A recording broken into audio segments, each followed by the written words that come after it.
Good morning, Western Washington, and happy Sunday. I'm Matthew Fab with Western Washington weather. Although it is very early here on Sunday morning, just past midnight actually, I got in late and wanted to make a video about the cold front coming in. So let's take a look at it right here. You can see the satellite imagery. It's some nighttime satellite imagery, so you don't see all that much besides some of these clouds moving through. You can see where that cold front is. You can see the hot spot of the lower Sugarloaf fire there on the satellite as well. Burned some more today. You can see we have a few lightning strikes off the Oregon coast. There were a couple off the Washington coast as well, but very sporadic. Taking a look at the radar, you can see what's going on. You have this very rapidly weakening cold front moving onshore here. That's going to bring some areas of rain to the coast and then some rain to the lowlands and a potential convergent zone after it with some areas of breezy conditions as well. So taking a look at the overall pattern, here's what you can see. You see that trough moving through. That's the system here weakening as it moves in.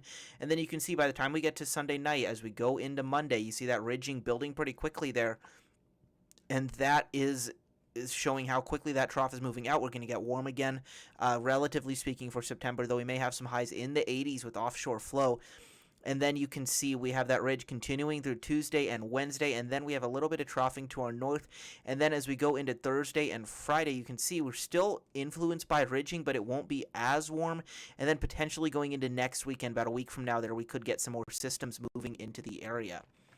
So taking a look at the precipitation forecast here, you see that system moving through tonight into Sunday morning, and then that convergent zone activity into Sunday night. Potentially some showers lingering in the mountains through Monday. You can see we dry out there Tuesday, and then Wednesday also staying mostly dry, except potentially right on the coast a few showers, and maybe in the Olympic Mountains as well. And then we remain dry Thursday, and then Friday, and then you can see as we go into Saturday the 20th, so just over a week, or just under a week from now here, another system starts to move in there. So our next system after this one likely about a week away.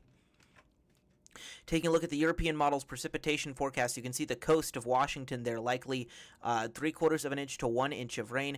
Interior locations getting about 2/10 of an inch, maybe some areas getting a little bit less than that, around 1/10 of an inch or so.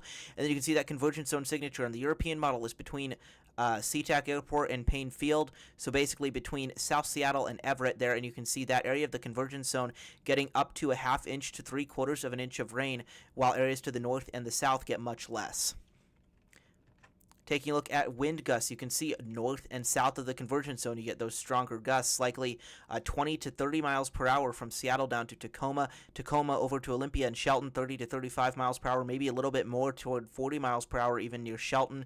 Could bring down some small tree branches given the fact that all the leaves are still on the trees. And then some winds down the Strait of Juan de Fuca gusting 30 to 35 miles per hour. And even on the coast there's some gusts 25 to 35 miles per hour. Nothing too significant except for some near 40 mile per hour gusts near the Columbia River Gorge's eastern part there, but that's very normal for this time of year anyway.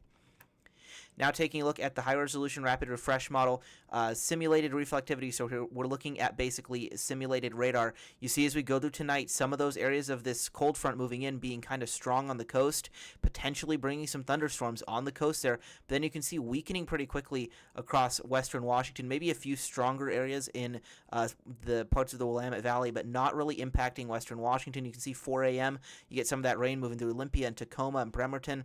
Start to move into Seattle there around 5 a.m. or so, but see how that front weakens pretty quickly, so it's not going to be all that much rain, even though there's a lot of rain off the coast right now. And then you can see as we go even to 7 to 8 to 9 a.m. there, some showers moving through on the backside of that front, and then by 10 a.m. you get that convergence zone starting to form. You see 11, 12, 1, 2, even to 3 o'clock p.m., and you still have that convergence zone activity here.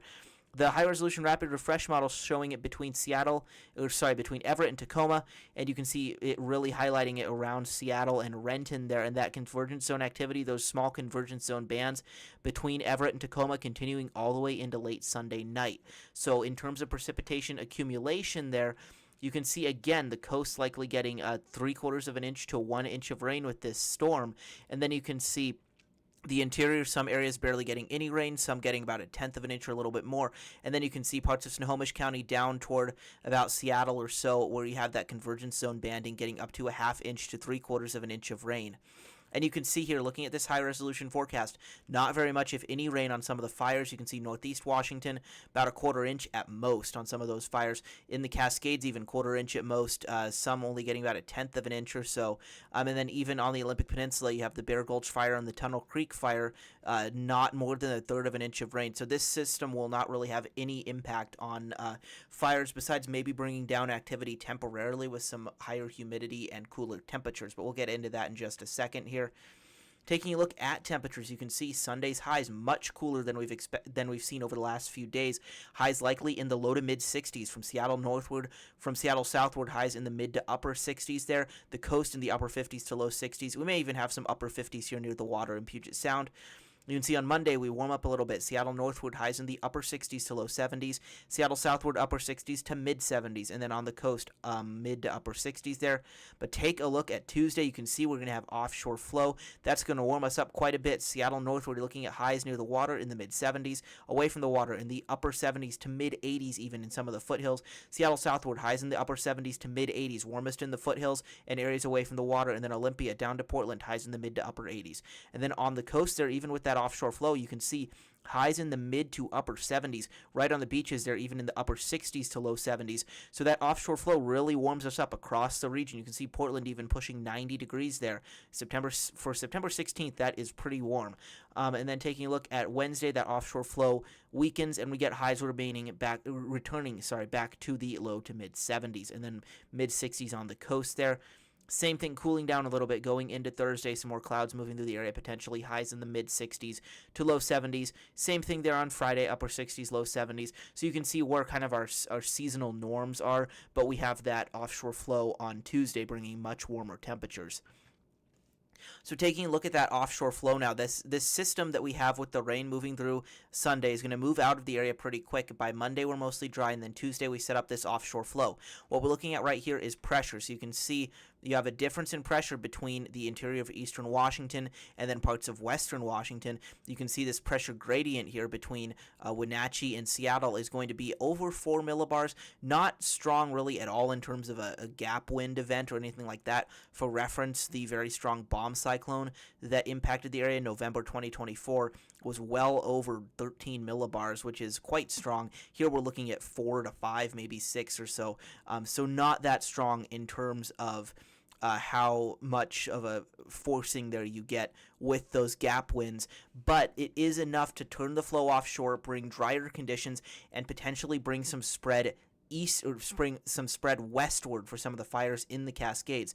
So you can see as you go through Monday night into Tuesday morning, you see these areas of gap winds increase there around North Bend near I-90, the Columbia River Gorge, and you can see as we go into Tuesday midday there, areas near Snoqualmie Pass, Stevens Pass, some of these fires along the Cascades, the Sugarloaf Fire and the Wildcat Fire, will be blowing back westward because you have these westerly winds here in the gaps gusting 35 to 45 miles per hour, especially in the mountains on some of the ridge tops and stuff like that. You can see this right here, the European model highlighting the area around I-90 for gusts of 35 to 45 miles per hour, and then you see a similar area there near Stevens Pass, 35 to 40 mile per hour gusts, and then down there around the Wildcat Fire by Mount Rainier, you can see those winds strengthen as we go into Tuesday midday, 30 miles per hour or so. Peaking here around Snoqualmie Pass there, 45 miles per hour Tuesday mid-afternoon, and you can see those winds continue going into the evening hours there before starting to decrease by late evening to 6, 7, 8 p.m. And you see they move east a little, they move west a little bit, but the lowlands never really get impacted by those gap winds all that much. But again, we have a few hours of these winds blowing out of the east into parts of the lowlands, gusting in the foothills, in the mountains themselves, 35 to 45 miles per hour. Very much enough to cause fire spread. So let's take a look at that in a little bit more detail here. You can see the smoke forecast as we go through tonight and into tomorrow. You see the not all that much smoke until we get to tomorrow afternoon. With this system blowing through, you may get some smoke plumes off some of these fires, but generally low-level smoke and not the big elevated stuff we'd seen previously blowing off there to the east across eastern Washington. But then you can see as we go into Monday morning, that offshore flow starts to kick in a little bit, and you see as soon as Monday about 3 to 4 p.m., even though we haven't gotten to the peak gap winds, you're getting those smoke plumes starting to push to the west as you have that offshore flow pushing the smoke offshore. And over the next few runs of this model, we'll be able to see starting to see into the future there on Tuesday how much of this smoke is going to get out to the west and how much we may be dealing with across parts of the Cascades in western Washington, and really what that's going to mean in terms of the fire behavior. You can see the near surface smoke here. We were just looking at smoke aloft, which is easier to tell where some of those smoke plumes are going to go. Surface smoke, you can see we have a little bit across eastern Washington. Then as we go to the afternoon, Sunday there, you get some more of those surface smoke plumes blowing across eastern Washington with the system moving through, bringing those westerly winds. But then you see as we go into Monday morning there, you can see that offshore flow starts to kick in as we get to midday into the evening hours Monday, and you start to get those fires pushing back to the west. So it's something we're going to have to watch very closely and see what it means in terms of our fire behavior through the next few runs of this model. Now, taking a look at the fires themselves, we have had some growth here over the last few days. Bear Gulch Fire, 10,840 acres. The Tunnel Creek Fire has grown from about 100 acres to 273, and that is near Brennan there off of Hood Canal in parts of the Olympic Mountains. The Wildcat Fire near Mount Rainier had some growth on its eastern side today. On Saturday and into Sunday even there, 8,000 acres now. The Labor Mountain Fire near Mount Stewart there, up to 4,600 acres. And then you can see a lot of hot spots still on the Sugarloaf Fire there, 16,388 acres, especially on the southern and southern southeastern part of the fire, having some big growth, and then some hot spots on the northern parts of it as well. Going into the northeast part of Washington, the Rattlesnake Fire is getting contained. Only spots that are burning are inside the fire, which is good to see. And then you can see in northeast Washington, you still have a few fires that are burning quite a bit that are going to likely ramp up again over the next few days here. So we have to watch very closely to kind of see what this offshore flow brings. It's not going to be that long lasting in terms of offshore flow events that we've had in the past, but it will be lasting long enough to bring some fire weather concerns. Now you can see looking at air quality, obviously good on the coast as that rain moves in, pretty good across most of western Washington. However, you can see where some of that smoke from the Tunnel Creek Fire on the Olympics was blowing on Saturday, bringing some moderate air quality to areas around like Edmonds and Everett, and then Port Townsend, Whidbey Island, and up toward Mount Vernon there, getting some of that moderate air quality with the smoke off the Olympics. And then air quality across eastern Washington, generally in the moderate category with light amounts of surface smoke across the region. And then you can see the areas that are downwind of any fires having much worse air quality. And then just wanted to point this out here. You can see that the European model showing that offshore flow there pretty good, with highs at SeaTac Airport here dropping as we go into Sunday there with highs near 66 degrees. Warms up a little bit on Monday, cool morning low in the low 50s or maybe even some upper 40s across the region. But then look at it skyrocketing up to 84 degrees there with that offshore flow, compressional heating and stuff like that makes it much warmer. So Tuesday likely to be a pretty hot day across the region, relatively speaking, for mid-September. So that's something to note there. High 84 degrees there on the European model on Tuesday at SeaTac Airport, then way back down to 72 after that as the offshore flow weakens on Wednesday. And then just wanted to say the 25% off sale has ended on the merch store, but you can still purchase all of these shirts and many more interesting products anytime. The link is in the description below, so go and check that out. Also, be sure to subscribe to Western Washington Weather. You can leave a super comment and donate to the channel if you would like as well. And then follow me on the Western Washington Weather Facebook group, on my Twitter and Blue Sky accounts. Links to all of these are in the description below, along with the merch store. So stay tuned for more updates on this weather coming in and the potential for that offshore flow as well. And I will talk to you all later.